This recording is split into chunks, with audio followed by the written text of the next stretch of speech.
वीर फड़के जी के मर्मस्पर्शी गायन के बाद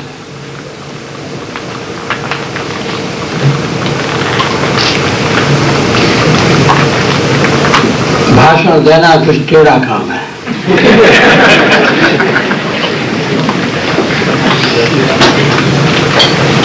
मैं गा तो नहीं सकता और जो गा नहीं सकता उसके लिए एक ही काम बचा है, वो भी मैं यहाँ नहीं कर सकता।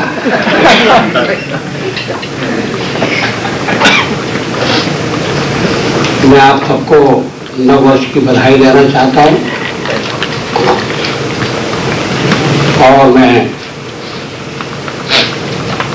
स्वतंत्र वीर सावरकर के संबंध में कुछ शब्द अंग्रेजी में कहना चाहूंगा और उसके बाद मैं कुछ हिंदी में कहूंगा और अगर हमारे मराठी मित्र आपत्ति न करें तो कुछ मराठी में भी कहूंगा।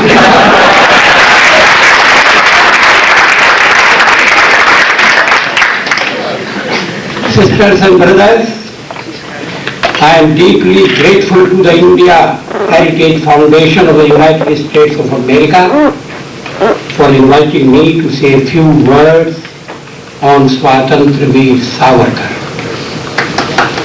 It makes me happy that this gives me a chance to participate in the great endeavor of producing a film on his inspiring life.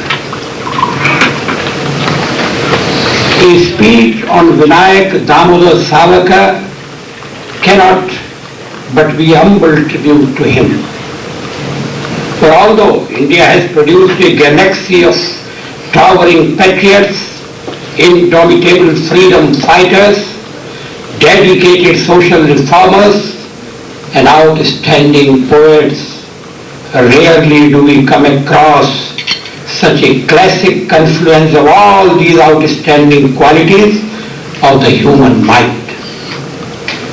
Swatantra Veer Savarkar was a diamond of 100 facets, each one dazzling us with its brilliance. There are ever so many epithets applied to the name Savarkar. Savarkar, the prince of revolutionaries, a matchless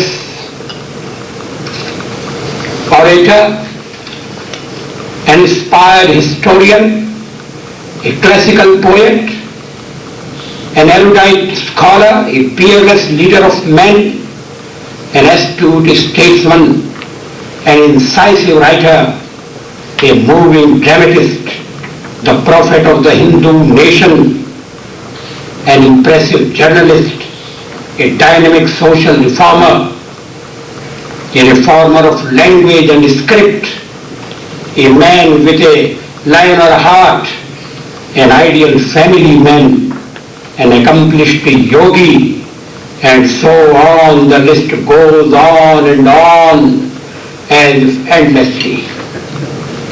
But there is one word which permeates all these and still exudes something more, the word Swatantra Veer. In fact, the two terms Swatantra Veer and Savarkar are inseparable, like the flower and its fragrance, the lamp and the light of the Ganga and her sanctity.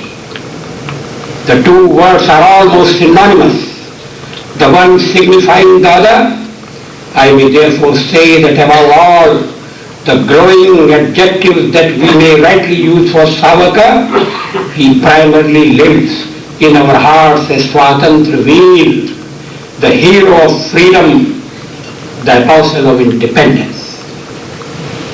Savarkar was a man who had the courage of his conviction that the good of the people lies in telling them the plain truth, a man who stuck to his creed till his last breath without falling prey to any temptation, and a man who sacrificed his all without the least expectation of credit.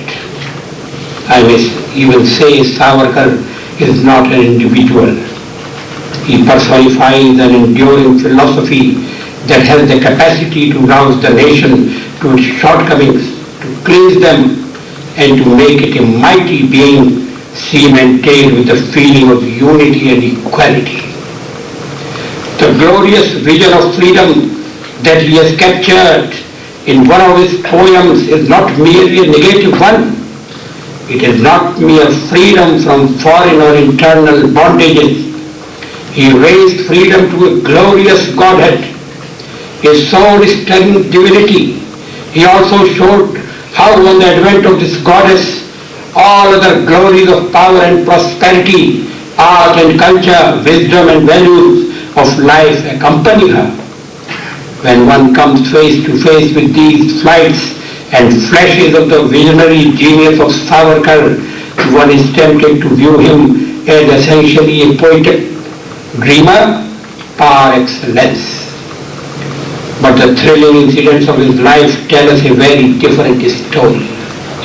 Right from his boyhood, he breathed fiery heroism, defiance of unjust authority, and revolutionary struggle.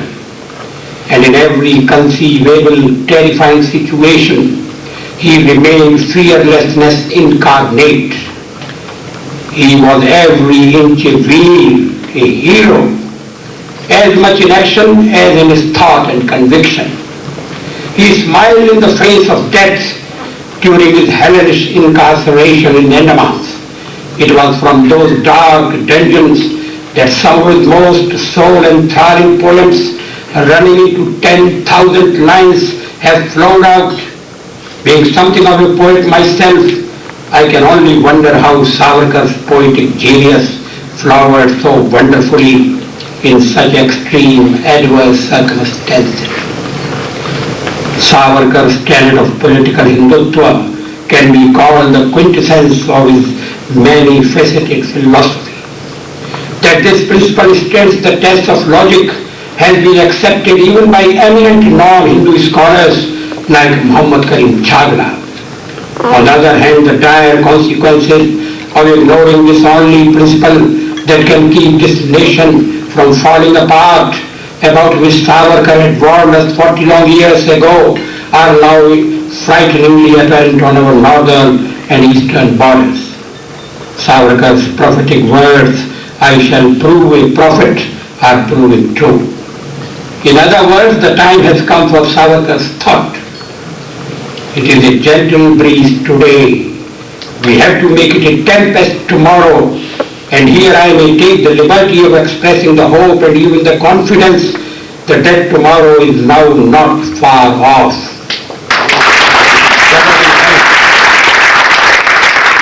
It is generally held that Savarkar's life was a tragedy because he was too far ahead of the times, because his views were much too unpalatable. This was no doubt so during his lifetime. But during the last 2-3 decades, conditions in the country are changing rapidly.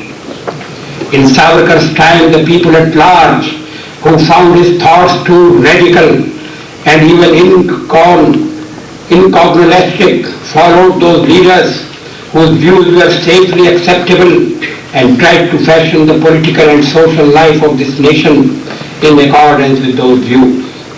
But as they were basically faulty and erroneous, it is becoming clearer and clearer with every passing day that following them has brought the country to a sorry pass, and it is only Savarkar's scientific, logical, and uncompromisingly nationalist thinking that can save the society at the present critical juncture. This realization is gradually but unmistakably spreading throughout the country. While Savarkar's fierce struggle for freedom is a heroic saga in itself, it would be pertinent to point out here in the United States that he was also the first to take the issue of Indian independence to the international forum. Madam Kama's hoisting of the Indian independence flag and speeches at the International Socialist Congress in Germany in 1907 proved to be the first shot in that direction. The revolutionary Gadar movement in America was to flow later on. The impact of Savarkar's moves could be seen in the severe castigation of the Hague International Court's judgment on Savarkar confirming his 2 life sentences by a majority section of the press in Britain, Germany, America, Italy, and the entire press in France. The freedom, swatantra, that Savarkar envisaged went much farther than breaking the political shackles of foreign slavery. He declared that the 7 social chains, Saptabandi, which had divided and devitalized the Hindu society for centuries, where Vedokta Bandi, Vyavasaya Bandi, Sindhu Bandi, Shuddhi Bandi, and Beti Bandi, religion cum social ban on the study of the Vedas for a major section of the society, ban on changing one's caste profession, ban on touching certain other castes, ban on sea voyage, ban on reconversion to Hindu dharma, and on intercaste marriages. If Savarkar's comprehensive role as a social reformer does not appear so prominent, it is only because his achievement as a revolutionary freedom fighter has overshadowed it. Savarkar's personality was a unique blend of basic thinking, positive action, and a social outlook. Consequently, if he gave a nationalist basis to armed revolution and anti-imperialism, he also launched a complementary and equally basic social revolution on his release from the Andamans in 1924. The thought behind it was the shackles of social customs were as fatal as political slavery. Savarkar was not only a great poet, but also a very effective writer. His history of India's first war of independence in 1957 is a memorable study in scholarship, research, and literary ability. Savarkar had often referred to his own work in relation to the history of the country in his biographical writings as well as his speeches. He was a historiographer who could use history for guiding the nation in present times. That some so-called Indian intellectuals should persist in calling disorganized national uprising merely a sepoy mutiny is sad testimony to the fact that even half a century after the advent of independence, these poor people's minds are not free from their foreign fetters. At the peak of all Savarkar's virtues lies the flaming spirit of placing everything, every one of his faculties, at the sacrificial altar of his chosen deity, Swatantra Devata, the goddess of freedom. It is said that about the Yoga Siddhi, that the yogic sadhakas often succumb to the lures of such siddhis and are drawn away from their supreme goal of self-realization. All their acquired powers thus get dissipated and their lives are lost in the wilderness of shattered dreams and aims of life. But Savarkar presented a shining contrast. He passed away one of his remarkable faculties into the service. He pressed every one of his remarkable faculties into the service of his ideal till the very last breath of his life. He focused all the brilliant facets of his genius onto the one chosen mission of his life. He was like focusing of the sun's rays through the lens.